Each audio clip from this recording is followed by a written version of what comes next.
ও দুনিয়ার ইমানদার বান্দা বান্দীরা, ওয়াদাল্লাহুল লাযীনা আমানু, আমার ওয়াদা তাদের জন্য যারা ঈমানের উপরে জীবনকে পরিচালনা করে। সুবহানাল্লাহ বলেন। ওয়াদাল্লাহুল লাযীনা আমানু ওয়া আমিলুস সালিহাত, ঈমানের উপরে অটল থেকে ঈমানের উপরে জীবন পরিচালনা করার মাধ্যমে সৎ কাজ করে, আমলে সালিহাত আমল করে। وعد الله الذين آمنوا وعملوا الصالحات لهم مغفرة وأجر عظيم الله أكبر الله رب العالمين জানায়া দেন তাদের জন্য তাদের রবের পক্ষ থেকে ক্ষমার ঘোষণা। সুবহানাল্লাহ। وأجر عظيم, এবং আল্লাহ রাব্বুল আলামিন তাদেরকে উত্তম প্রতিদান দান করবেন। সুবহানাল্লাহ। তাহলে ঈমানের উপরে জীবন যাপন করে চলতে পারলে, আমলের মাধ্যমে জীবন যাপন করে চলতে পারলে, আপনি আর আমি চলাফেরার মাঝে অনেক ভুল করি, চলাফেরার মাঝে অনেক গুনাহ করি। গুনাহ করি কি করি না? করি। আল্লাহ তাআলা জানেন ভুল হবে। الحمد لله نحمده ونستعينه ونستغفره ونؤمن به ونتوكل عليه ونعوذ بالله من شرور أنفسنا ومن سيئات أعمالنا من يهده الله فلا مضل له ومن يضلله فلا هادي له ونشهد أن لا إله إلا الله وحده لا شريك له ونشهد أن سيدنا وسندنا وحبيبنا وطبيبنا وطبيب قلوبنا ومولانا محمدا عبده ورسوله الذي أرسله الله تعالى بالحق بشيرا ونذيرا وداعيا إلى الله بإذنه وسراجا منيرا. أما بعد فقد قال الله تعالى في كلامه المجيد والفرقانه الحميد. أعوذ بالله من الشيطان الرجيم. بسم الله الرحمن الرحيم. وعد الله الذين آمنوا وعملوا الصالحات لهم مغفرة وأجر عظيم.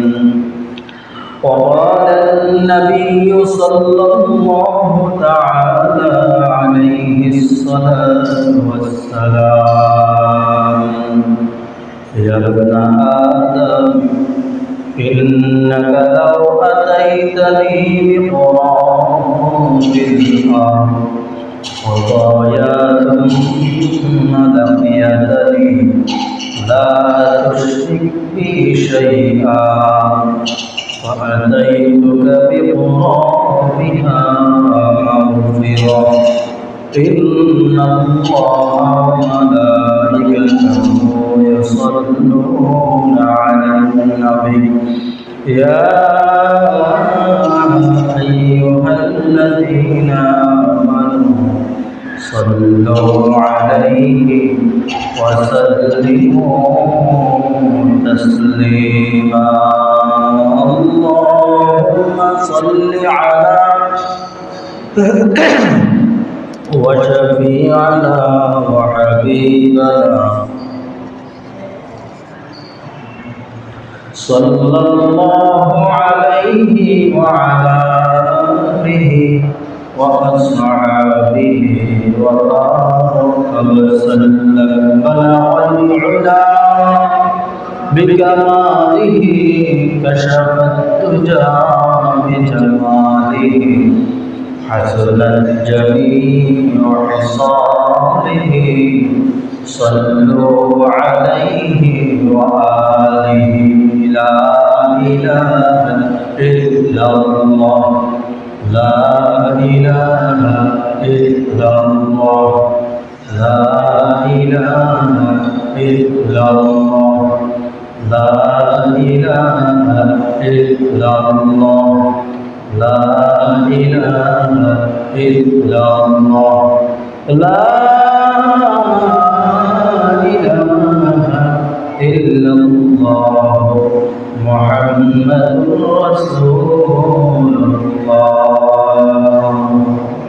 صلى الله عليه وسلم الحمد لله محترم حاضرین আল্লাহ রাব্বুল আলামিনের দরবারে লাখো শুকর যে মহান রব্বুল আলামিন আমাদেরকে পবিত্র জুমার দিনে জুমার নামাজ আদায় করার জন্য এই বৃষ্টি মৌসুমে বিভিন্ন জামিয়া থেকে পৃথক করে আল্লাহর মসজিদ আগে আসার তৌফিক দান করেছেন এজন্য আমরা আল্লাহ তাআলার শুকরিয়া আদায় করি আলহামদুলিল্লাহ।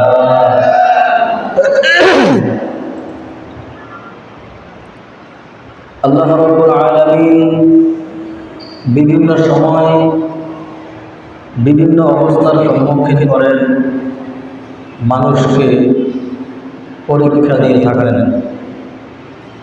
এই বৃষ্টির মৌসুম এটা আল্লাহ তাআলার পক্ষ থেকে মানুষের জন্যই, যদিও সাময়িক কারো কারো ক্ষতি, কিন্তু আল্লাহ তাআলার নিয়ামত, আল্লাহ তাআলার কি নিয়ামত। আমরা গত সপ্তাহ কি আলোচনা করছিলাম আপনাদের স্মরণ আছে? কি বলে, কারো কি মনে আছে গত সপ্তাহ আমরা কি আলোচনা করছিলাম?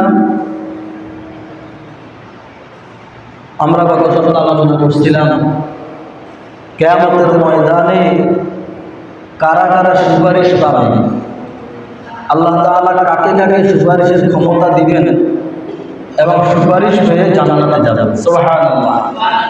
এই বিষয় নিয়ে আমরা আলোচনা করছিলাম না? এখন আমরা যদি একেবারেই মনে না থাকে তাহলে তো আলোচনাগুলো বৃথা যায়। অন্তত মূল মূল পয়েন্টগুলো তো আমাদের মনে থাকা জরুরি, কারণ আমরা আমল করতে হলে মূল মূল পয়েন্টগুলো অন্তত জানার দরকার আছে। আমরা ভুলে যাই, আমাদের বাবা আদম আলাইহিস সালাম বলে গিয়েছিলেন জান্নাতের মধ্যে যখন আল্লাহ নিষেধ করেছেন, কিন্তু সেখানেও তিনি ওই যে ওয়াসওয়াসা শয়তানের ধোঁকার কারণে তিনি ভুলে গেছেন যে আল্লাহ যে আমাকে সতর্ক করেছেন গাছের গোড়ায় গেলে সীমা লঙ্ঘনকারী হয়ে যাব, অপরাধী হয়ে যাব, ওই কথাটা তিনার স্মরণ ছুটে গেছে। এজন্য আমরাও ভুলে যাই। আমরা অনেক সময় দেখা যায় নামাজ পড়ার জন্য মসজিদে আসি, পুকুর কাটালায় উজু করি, উজুখানায় উজু করি, উজু করার সময় অনেক সময় হাত থেকে ঘড়িটা খুলে পাশে রাখি, মোবাইলটা পাশে রাখি। কি বলেন, এমন করি কি করি না? অনেক সময় সেফটির জন্য ভিজে যায় কিনা এই সতর্কতার জন্য আমরা এইভাবে করে থাকি। হয়তো বা উজু করছি, তাড়াহুড়া করে মসজিদে চলে আসছি, মোবাইলটা ভুলে রেখে আসছি। এরকম হয়নি? ঘড়িটা রেখে আসছি, চাবিটা রেখে আসছি, তাড়াহুড়া করে মসজিদে গেছি, তাড়াহুড়া করে দোকানে গেছি, চাবিটা ভুলে রেখে আসছি, এরকম হয় না? এখন মনে করেন যখন আমি পুকুর পাড়ে মোবাইলটা রেখে আসছি, ভুলে গেছি, মসজিদে আসার পরে নামাজের নিয়ত বাঁধলাম, নিয়ত বাঁধার সাথে সাথে সানা পড়বো, আউযুবিল্লাহি বিসমিল্লাহ পড়ে সূরা তেলাওয়াত শুরু করব, এমন সময় আমার স্মরণ হয়ে গেছে। হয় কি হয় না? হয়। নামাজের মধ্যে দাঁড়ানোর সাথে সাথে স্মরণ আসছে, হায় রে আমি তো ভুলে গেছি, মোবাইলটা তো আমার বুকুর পাড়ায়, না জানি কে লই যায়। 4 রাকাত নামাজ পড়ি, 4 রাকাত নামাজের মধ্যে আমার মনে নতুন থাকে মোবাইলের দিকে, মনটা থাকে কোন দিকে? গোড়ের দিকে, মনটা থাকে বিভিন্ন কাজের দিকে। এই যে ভুলে যাওয়া, নামাজের আগে যেই বিষয়টা আমি ভুলে গেছি, ওই বিষয়টা মসজিদে এসে নামাজে দাঁড়ানোর সাথে সাথে স্মরণ করিয়ে দিয়েছেন, এটা হচ্ছে শয়তানের ওয়াসওয়াসা। নাউযুবিল্লাহ বলেন। কার ওয়াসওয়াসা? শয়তানের ওয়াসওয়াসা। যেই শয়তান আপনাকে আমাকে নামাজের বাইরে ভুলে দিয়েছেন, ওই শয়তানই আপনাকে আমাকে নামাজের মধ্যে স্মরণ করিয়ে দেয়। নাউযুবিল্লাহ। কেন? আমি আর আপনি যেন নামাজটাকে ইহতিমামের সাথে খুশুর সাথে পড়তে না পারি, নামাজের মধ্যে যেন বিভিন্ন ওয়াসওয়াসার কারণে আমার নামাজ মন ছুটে যায়, নামাজটা আমার না হয়, এজন্য শয়তান আমাকে নামাজের বাইরে ভুলে দেয়, নামাজের মধ্যে স্মরণ করিয়ে দেয়। নাউযুবিল্লাহ। নামাজের বাইরে ভুলে দেয় না? ভুলে দেয়। তুমি মানে তাড়াহুড়ো করে আমি ভুলে চলে আসছি, কিন্তু একই বিষয় আগে ভুলে যায়, পরে স্মরণ হয়। কাজটা আল্লাহর না শয়তানের?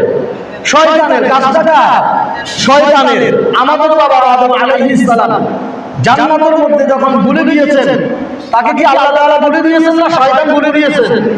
শয়তান ভুলে দিয়েছেন। কেন ভুলে দিয়েছেন? শয়তান তাকে বিপদে বানাবে, আদম সন্তানদেরকে বিপদে বানাবে। কারণ আল্লাহ তাআলার কাছে তিনি শেষ করিয়ে এটাই করেছেন, আমাকে যাবজ্জীবন এই ক্ষমতা দেন, কিয়ামত পর্যন্ত এই ক্ষমতা দেন, আপনার বনি আদম সন্তানকে আমি যাতে করতে পারি, ধোঁকা দিয়ে আপনার হুকুম থেকে দূরে রাখতে পারি। নাউযুবিল্লাহ। এজন্য শয়তান আমাদেরকে সব সময় ধোঁকা দেয়, শয়তান আমাদেরকে বাহিরে ভুলাই দেয়, নামাজের মধ্যে স্মরণ করিয়ে দেয়। এভাবে বিভিন্ন কাজের মধ্যে আমরা দেখা যায় ভুলে যাই, আবার নামাজে আসলে স্মরণ হয়। কাজটা শয়তানের, কাজটা আল্লাহর নয়। এখন আপনি মনে করতে পারেন আমি তো তখন ভুলে গিয়েছি, এখন তো স্মরণ হয়েছে, কারণটা কি? আমি মনে হয় আল্লাহ তাআলার পক্ষ থেকে ভুলে গেছি, আল্লাহর পক্ষ থেকে আমার স্মরণ হয়েছে, আমি জিনিসটা পেয়ে গেলাম সাথে সাথে। না, কাজটা আসলে ছিল শয়তানের। শয়তানের কি ছিল? ওয়াসওয়াসা এখানে লিপিবদ্ধ ছিল। এজন্য আমরা যখন কোরআন হাদিস থেকে কিছু কথা বলি, মূল পয়েন্টগুলো আমরা স্মরণ রাখার চেষ্টা করব। কারণ কি? এই মূল পয়েন্টগুলো আপনাকে আমাকে হইতে পারে 10টা কথার মধ্যে একটা কথাও যদি আমি আর আপনি মানতে পারি, আমল করতে পারি, এই একটা কথাই আপনার আমার নাজাতের উসিলা হয়ে যাবে। সুবহানাল্লাহ বলেন। এজন্য আজকে আমরা আলোচনা করব, দুনিয়ার জমিনের মধ্যে এমন কোনো মানুষ নাই যার আমলনামায় কোনো গুনাহ নাই। আসেনি নাই? সবার কম বেশ গুনাহ হয়। এই গুনাহ থেকে পবিত্র হওয়ার জন্য তাওবার কোনো বিকল্প নাই। তাওবার মাধ্যমে বান্দাবান্দি কি হয়? পবিত্র হয়। যেই মানুষটা অপরাধী, সারাটা দেহের ভিতরে অপরাধ, ওই মানুষটাও যদি আল্লাহর দরবারে তাওবা করে, তাহলে আল্লাহ তাআলা তাকে কি করে দেন? মাফ করে দেন। এখন দেখেন, গুনাহ করি, গুনাহের মাধ্যমে তাওবার মাধ্যমে আবার পবিত্র হই। আবার কেউ যদি তাওবার মাধ্যমে পবিত্র হইয়া ঈমানের সাথে মৃত্যুবরণ করতে পারে, তার জীবনের আর কিছু লাগে? তার আছে কি? তার সর্বোচ্চ প্রাপ্তি তার হয়ে গেছে। সুবহানাল্লাহ। এজন্য আজকে আমরা এমন কিছু কথা বলবো যে আমাদের চলাফেরার মাঝে যে ভুল হয়, এই ভুলগুলা এমন কিছু আমল রয়েছে, এমন কিছু স্মরণ রয়েছে, এমন কিছু ইতিকাদ রয়েছে, এমন কিছু বিশ্বাস রয়েছে, এমন কিছু ভয় রয়েছে, এমন কিছু সবর রয়েছে, যেই বিষয়গুলোর কারণে আল্লাহ রাব্বুল আলামিন আপনার আমার জীবনের যত গুনাহ হয়, প্রত্যেকটা মুহূর্তে একটা করে গুনাহ মুছে যাবে। সুবহানাল্লাহ বলেন। তার মধ্যে এক নাম্বার, যে আমল করলে, যে আমলের কারণে গুনাহ মাফ হয়, এক নাম্বার হচ্ছে তাওহীদ। এক নাম্বার কি? তাওহীদ। তাওহীদ অর্থ হচ্ছে একাত্মবাদের উপর বিশ্বাস করা, আল্লাহ তাআলার উপর কি করা? বিশ্বাস করা, আল্লাহ রাব্বুল আলামিনকে এক মানিয়ে স্বীকার করা, এটার নাম হচ্ছে তাওহীদ। এটার নাম কি? তাওহীদ। একের মধ্যে দুই সংযুক্ত না করার নামই হচ্ছে একাত্মবাদ। আল্লাহর উপর বিশ্বাস করে জীবন যাপন যদি আপনি আর আমি করতে পারি, বিশ্বাস করার নাম হচ্ছে ঈমান। আর ঈমানের উপরে পাঠিয়ে যদি বান্দাবান্দি আমল করতে পারে, তাহলে আল্লাহ রাব্বুল আলামিন কোরআনুল কারীমের মাধ্যমে বান্দাবান্দিদেরকে সুসংবাদ দিয়ে দেন। কি দিয়ে দিয়েছেন? সুসংবাদ দিয়ে দিয়েছেন।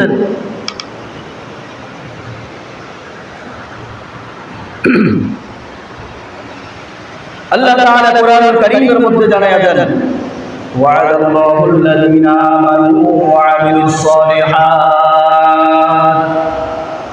لهم مغفرة وأجر عظيم আল্লাহ রাব্বুল আলামিন দুনিয়ার জমিনের মানুষদেরকে লক্ষ্য করে জানায়া দেন, ও দুনিয়ার ইমানদার বান্দা বান্দীরা, ওয়াদাল্লাহুল লাযীনা আমানু, আমার ওয়াদা তাদের জন্য যারা ঈমানের ঘরে জীবনকে পরিচালনা করে। সুবহানাল্লাহ বলেন।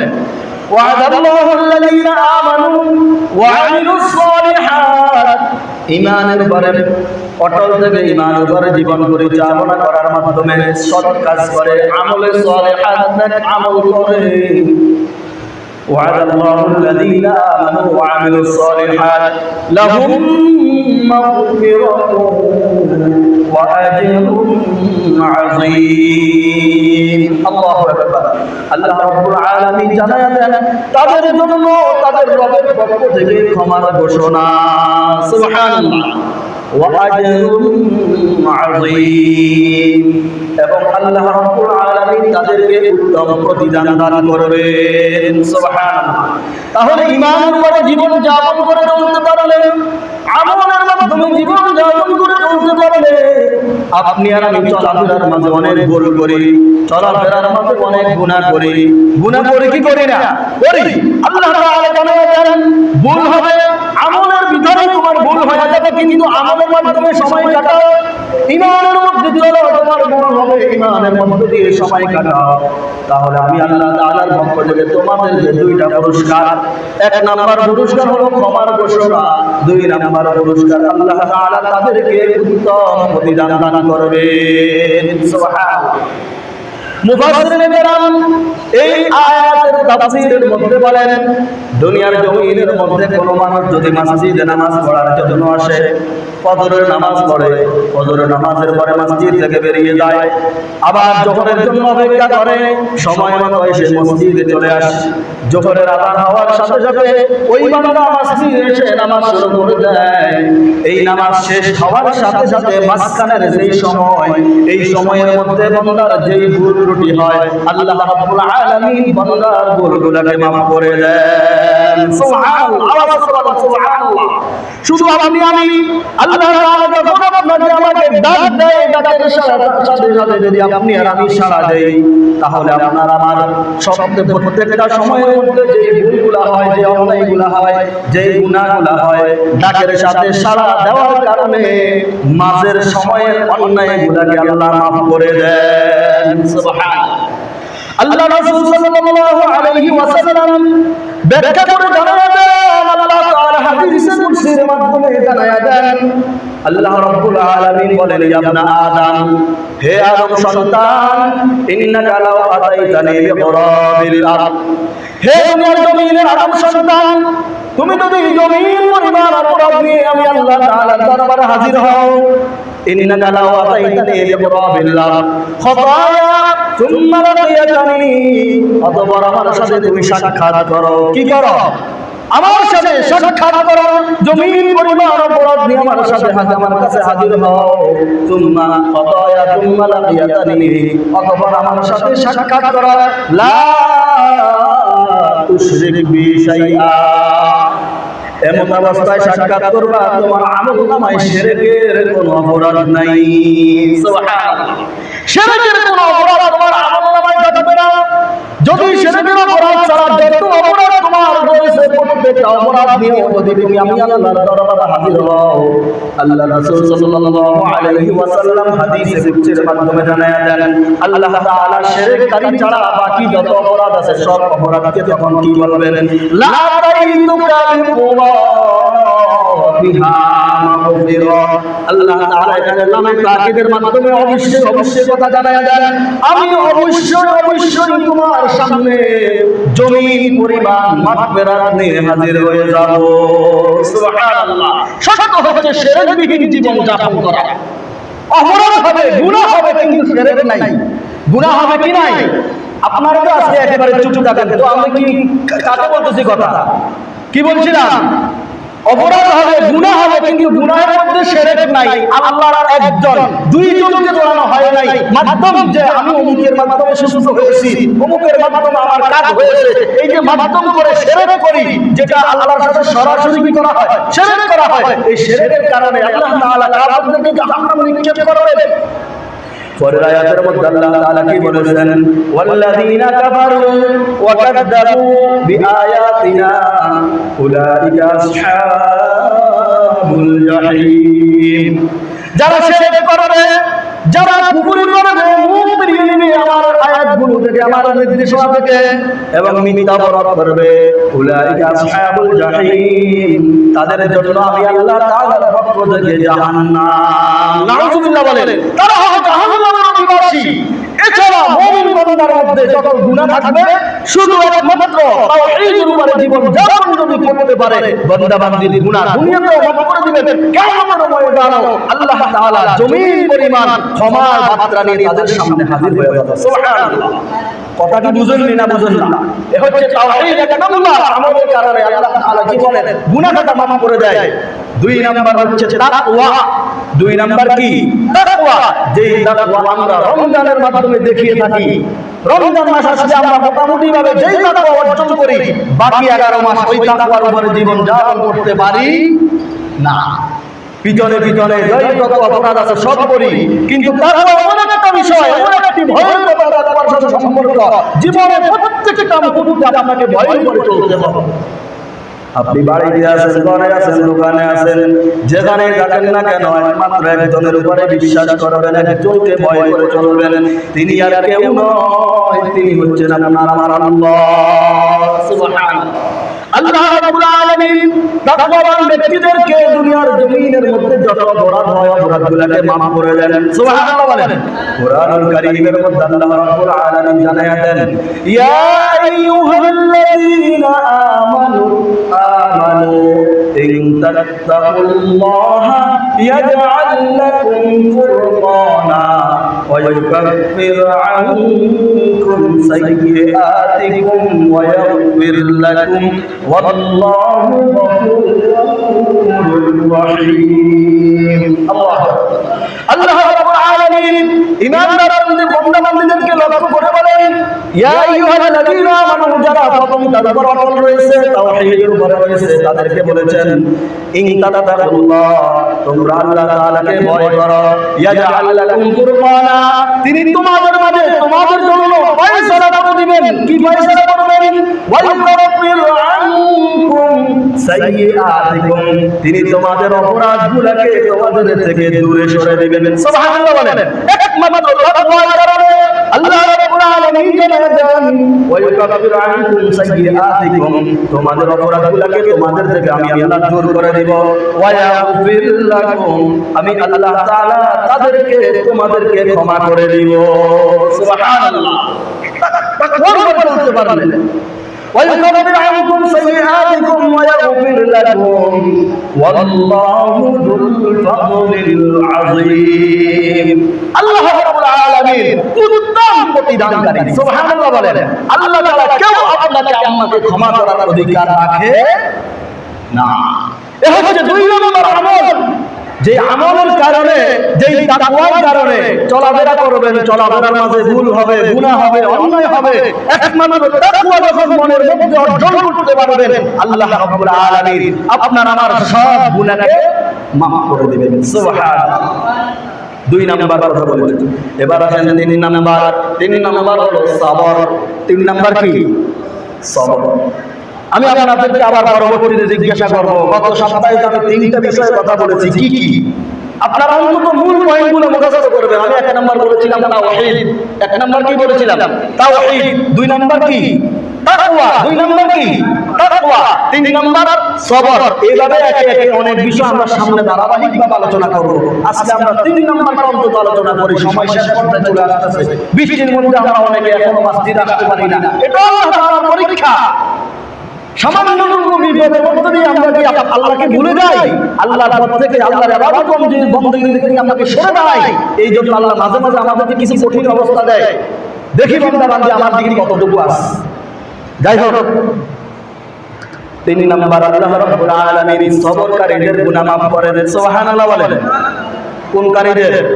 সবরকারী, যারা বিপদের মধ্যে বড় ধৈর্য ধারণ করতে পারবে, সংসারিক অভাবের মধ্যে বড় ধৈর্য ধারণ করবে, সন্তানের অসুস্থ ধৈর্য ধরবে, বাবা অসুস্থ ধৈর্য ধরবে, ছেলে অসুস্থ ধৈর্য ধরবে, মাল সম্পদ হারায় ফেলতেছে ধৈর্য ধরবে, তাদের মধ্যে ফসল উৎপাদন করছে সব শেষ হয়ে যাইতেছে ধৈর্য ধারণ করবে। আল্লাহ রাব্বুল আলামিন এই ধৈর্যধারীদের ব্যাপারে কোরআনুল কারীমের মধ্যে জানায়া দেন, ইল্লাল্লাযীনা সাবারু ওয়া আমিলুস সালিহাত। আল্লাহ রাব্বুল আলামিন কোরআনুল কারীমের মাধ্যমে জানালেন, যারা এত বিপদের পরও সবর করবে। কি করবে? ওয়াইল্লাযীনা সাবারু ওয়া আমিলুস সালিহাত, সবর করবে এবং আমলের মাধ্যমে জীবনকে পরিচালনা করবে। কিসের মাধ্যমে? আমলের মাধ্যমে। এত বিপদ, এরপর নামাজ ছাড়ে না, জমিন শেষ, জমিনের ফসল শেষ, নামাজ পড়া ছাড়ে না, অসুস্থ দীর্ঘদিন ঘরে বসে আছে, এরপর আল্লাহকে সেজদা দেয়, আল্লাহকে মনে মনে ডাকে। আল্লাহ তাআলা তাদেরকে লক্ষ্য করে কোরআন কারীমের মধ্যে বলেন, ইল্লাল্লাযীনা সাবারু ওয়া আমিলুস সালিহাত, ধৈর্য ধারণ করবে বিপদের মধ্যে পড়ে যারা এবং আমলের মাধ্যমে সময় কাটাইবে, লাহুম মাগফিরা, আমি আল্লাহ তাআলার পক্ষ থেকে তাদেরকে ক্ষমার ঘোষণা। সুবহানাল্লাহ। যদি সন্তুষ্ট অর্জন করে সবর করতে পারি, আর যদি বলি আল্লাহ কি আমাকে পাইছেন, আমি তো অন্তত মাঝে মাঝে নামাজ পড়ি, আমার পাশে লোকেরা নামাজও পড়ে না, তার কোনো বিপদ নাই, আমি অন্তত আল্লাহকে সিজদা করি, মাঝে মাঝে যদি বের হয় আল্লাহ আমাকে শুধু পরীক্ষা করেন, নাউযুবিল্লাহ, এই কথা যদি আমার জবান থেকে বাহির হয়, তাহলে আপনি আমি বিপদের মধ্যে পড়তেই থাকবো, কিন্তু কোনো গুনাহ মাফ হবে না। যদি মনে মনে সবর করি, আল্লাহ তাআলা আমাকে পরীক্ষা করতেছেন, আল্লাহ জানায়া দেন, লাহুম মাগফিরা, তোমাকে আমি আল্লাহ তাআলা তোমার আমলনামা থেকে এই বিপদের মাধ্যমে সব গুনাহ মাফ করে দেন। সুবহানাল্লাহ। শুধু গুনাহ মাফ নয়, ওয়া আজরুন কাবীর, আল্লাহ রাব্বুল আলামিন তাদেরকে উত্তম প্রতিদান দান করবেন। সুবহানাল্লাহ। উত্তম পুরস্কার, যেই পুরস্কার আল্লাহ নিজ কুদরতি হাতে তাদেরকে দান করবেন। সুবহানাল্লাহ। তিন নম্বর, সবরের মাধ্যমে জীবনের গুনাহটা মাফ হয়। সুবহানাল্লাহ বলেন।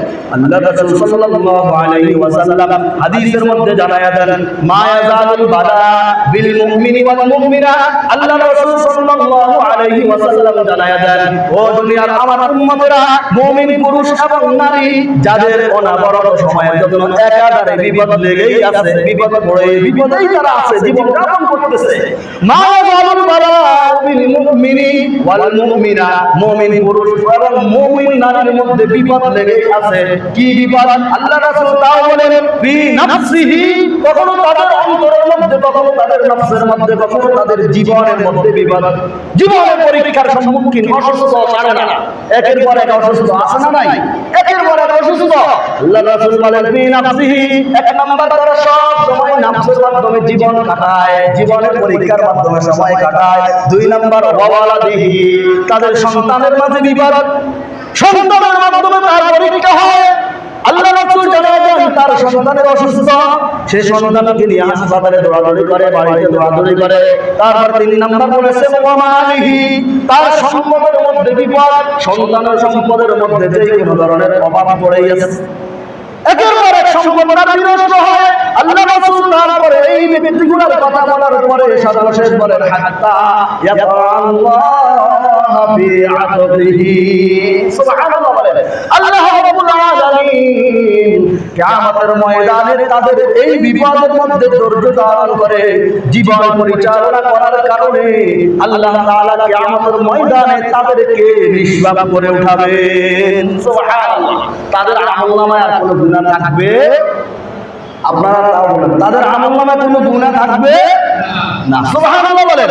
তাদের আমলনামা একেবারে শূন্য হয়ে যাবে, আমলনামায় শুধু নেক থাকবে, কোনো গুনাহ থাকবে না। আমলটা কি? সবর। আমলটা কি? কেউ বলে না। আমল কি? সবর। সবর কি এইভাবে করবো যে শুধু আমি কি এই বিপদে পড়বো আর কেউ পড়তে পারে না? এইভাবে বললে তো আপনার আমার সবর হবে না। সবর হচ্ছে সেই সবর যেই সবর আমাদের আল্লাহ তাআলার প্রেরিত নবী আইয়ুব আলাইহিস সালাম করেছিলেন। দীর্ঘ বছর, 18 বছর একাধারে এইভাবে পড়ে আসছে, সারা শরীর কেড়ায় ভরে গেছে, শরীর থেকে একটা কেড়া পড়ে গেলে তিনি হাত দিয়ে উঠে দিতেন, তিনি মনে মনে ভাবতেন আল্লাহ তাআলা আমাকে পছন্দ করেছেন, এজন্য আমার উপরে পরীক্ষা দিয়েছেন। সুবহানাল্লাহ বলেন। এইভাবে পরীক্ষার সম্মুখীন হয়েছিলেন আমাদের মুসলমানদের জাতির পিতা ইব্রাহিম আলাইহিস সালাম, যিনি তার সন্তানকে আল্লাহর জন্য গলায় ছুরি চালাইছিল। সুবহানাল্লাহ বলেন। আপনি আর আমিও কি এই পরীক্ষার সম্মুখীন হতে পারি? আল্লাহ তাআলা আমাদেরকে আরো কত সহজ করে দিয়েছেন। এই হচ্ছে 3 নম্বর সবরের পরীক্ষা। এই সবর নিয়ে অনেক লম্বা চূড়া আলোচনা রয়েছে, বিভিন্ন ইতিহাস রয়েছে। আমরা সব কথা বলার এখন সময় আর নাই। বৃষ্টির মৌসুম, অনেকে এখনো বাড়ি থেকে বাহির হয় নাই যে আলোচনা শেষ হলে আমরা মসজিদে যাব, জামাত করবো, খুতবা করবো, এই নিয়তে বাড়িতে বসে আছে। আমরা কি তাদের জন্য ঘন্টার ঘন্টা বসে থাকতে পারি? না। অতএব আমরা ইনশাআল্লাহ মসজিদে যত আগে আসবো, যেহেতু হাদিসের মধ্যে আছে যত আগে আসবেন ততই লাভ। এসে শুধু বসে থাকবেন, আমল নামা শুধু নেন। সুবহানাল্লাহ বলেন। এসে শুধু বসে থাকবেন, কোনো আমল না করলে আমল নামায় নেন। আল্লাহ রাসূল বলেন যদি আমল করেন তাহলে 2 দলে লেখে, আমল করে না একজন ফেরেশতা লেখে নেন, লিখতে আছে। আর যখন তাসবিহ পড়ে, জিকির করে, তখন আরেকজন লেখে, ডাবল লেখা শুরু হয়ে যায়। সুবহানাল্লাহ বলেন। আর মসজিদে দেরি করলে, মসজিদে অপেক্ষা করলে কোনো গুনাহ নাই, বরঞ্চ সওয়াব আমল নামায় নেন, বাড়ি হয়। আল্লাহ রাব্বুল আলামিন যে কথাগুলো বলেছি এইভাবে ধারাবাহিক আর অনেকগুলো কথা রয়েছে। আমরা সামনে যদি আরেকটা বিষয় করতে যাই তাহলে ওই বিষয়টা শেষ করতে পারবো না। 4 নম্বর হলো, তবে একটু ধারণা দেয় 4 নম্বর থেকে আমরা সামনের শুক্রবার ইনশাআল্লাহ আলোচনা করব সচ্ছল অসচ্ছল অবস্থায় দান করা এবং রাগকে নিয়ন্ত্রণ করা এবং এমন অপরাধী ব্যক্তি যেই ব্যক্তি অপরাধ করেছে আপনি চাই